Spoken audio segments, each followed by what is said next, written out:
Hello ma queen, l'épisode que tu t'apprêtes à écouter vient de mon membership payant The Queendom. Dans cet espace, le travail est à un autre niveau, plus profond, plus intense et en lien avec tous les enseignements que je partage là-bas. Ces audios sont ultra personnels. Mes élèves vivent avec moi dans mon cerveau chaque jour.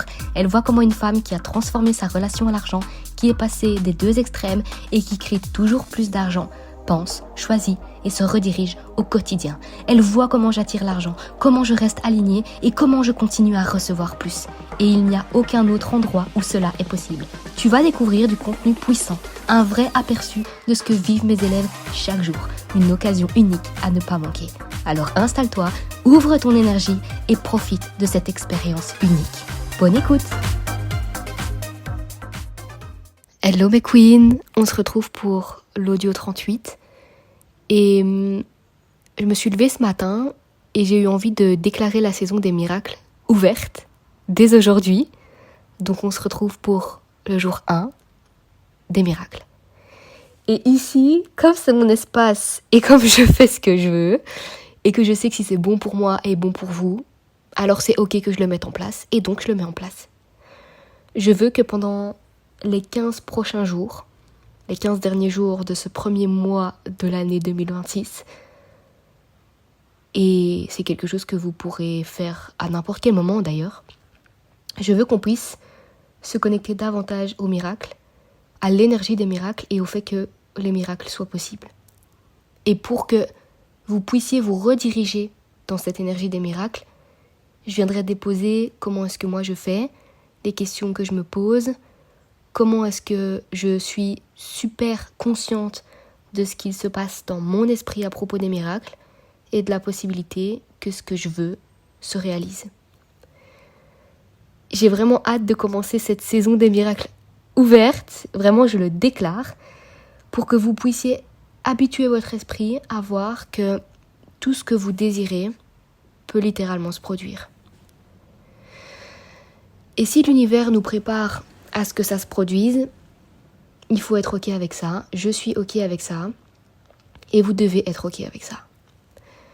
Depuis une quinzaine de jours, vous le savez, je vous le partage, je m'en prends littéralement plein la gueule, et je continue de dire ok l'univers, j'ai pigé la leçon, celle-là aussi je l'ai pigée, là j'ai compris où est-ce que tu voulais m'emmener, on peut avancer. J'ai eu des grosses factures qui sont arrivées subitement, des limites à mettre 10 fois plus afin que je me sente davantage respectée. Mon chat que j'ai failli perdre hier et on a dû aller subitement en urgence vétérinaire et ça devait bien se passer pour qu'au final ils le gardent et l'endorment et fassent ce qu'ils avaient à faire, fassent ce qu'ils devaient faire. Et malgré tout ça, j'ai pas reculé devant ça.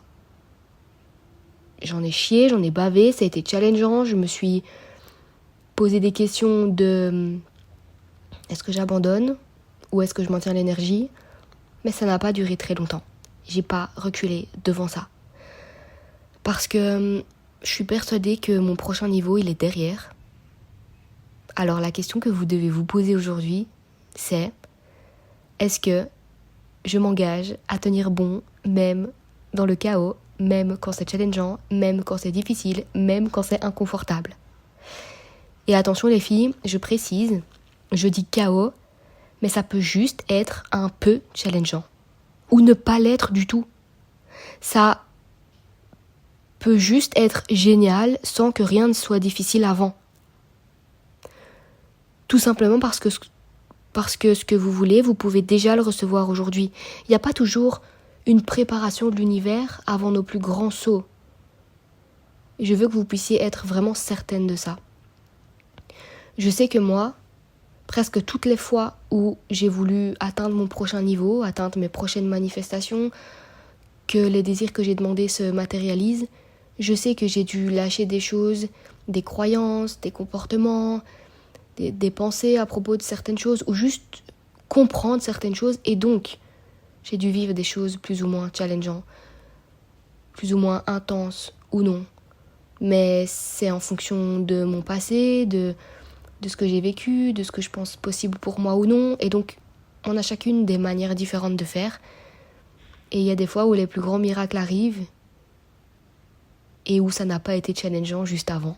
Mais ce que je veux que vous puissiez comprendre, c'est que si ça l'est, vous devez être prête pour ça. Donc, on commence pour ce jour 1. Je reprends la question que je me suis posée aujourd'hui dans mon carnet. Et je sais que ça fera sens pour vous. Est-ce que je crois que les miracles existent ? C'est la première question que vous devez vous poser. Est-ce que c'est possible qu'ils se produisent pour moi ? Est-ce que je suis prête et disponible pour les accueillir ? Et si je dois surmonter quelques challenges avant, est-ce que je suis prête à ça ? Je dis pas que c'est le cas, mais est-ce que je peux soutenir ça si jamais ça arrive ? Est-ce que je me sens capable de faire de la place dans mon esprit, ainsi que énergétiquement, parce que c'est lié, pour pouvoir accueillir les intuitions et les éclairs de génie de l'univers ? Et si je me connectais déjà à ce qu'un miracle se produise aujourd'hui, comment est-ce que je le ferais ? Est-ce que je sens que c'est possible, ou est-ce que je sens qu'il y a encore des résistances quelque part ? Et si oui, quelles sont-elles ? Est-ce que je m'engage envers moi-même à passer à l'action quand je sentirai l'alignement pour le faire ? Est-ce que je crois à la possibilité d'un miracle, même si cette chose en particulier que je désire ne s'est jamais produite dans ma vie auparavant ? Est-ce que j'ai confiance au fait qu'un miracle peut se produire, même si en ce moment je me sens challengée ? Est-ce que moi, je mérite que la vie me surprenne dans le bon sens pour moi-même ? Est-ce que je m'engage à rester connectée quotidiennement à l'énergie des miracles ? Et qu'est-ce que je fais pour ça ? Est-ce que je sens que je dois faire quelque chose de plus afin que les miracles me trouvent à partir d'aujourd'hui ? Voilà ce que je me suis noté et voilà le travail que j'ai fait aujourd'hui. Je vous laisse là-dessus, les filles, vous me direz comment ça vous parle, vous me direz si vous vous engagez, ou plutôt si vous vous engagez envers vous-même. Et je vous laisse vraiment avec ça, méditez là-dessus, faites le travail énergétique et mental aussi, parce que les deux volets sont toujours liés dans mon monde, vous le savez. Je vous fais des bisous et on se retrouve plus tard pour le jour 2 de la saison des miracles. Si cet épisode t'a parlé, ce que tu viens d'entendre, c'est juste une porte d'entrée. Dans The Queendom Membership, mes élèves ne m'écoutent pas de loin. Elles vivent avec moi au quotidien. Elles sont dans mon cerveau, dans le cerveau d'une femme qui est sortie d'un chaos financier pour créer toujours plus d'abondance, en conscience, en alignement et sans se brider. Elles voient comment je pense, comment je choisis, comment je me dirige en temps réel. Et c'est exactement ça qui crée le shift. Pas juste entendre des choses, mais voir, ressentir et intégrer une autre manière d'être, une autre manière d'exister, une autre manière de recevoir. Là-bas, on va bien au-delà de ta relation à l'argent. Tu viens transformer qui tu es, la place que tu prends et ce que tu t'autorises vraiment à recevoir. Si tu veux en savoir plus sur The Queendom Membership et ce que ça peut t'apporter, toutes les infos sont dans la bio. Prends soin de toi, ma queen, reste alignée et continue d'élever ta conscience pour une richesse toujours plus expansive. Je te retrouve mercredi prochain pour le prochain épisode du podcast Baby Hub. Love you!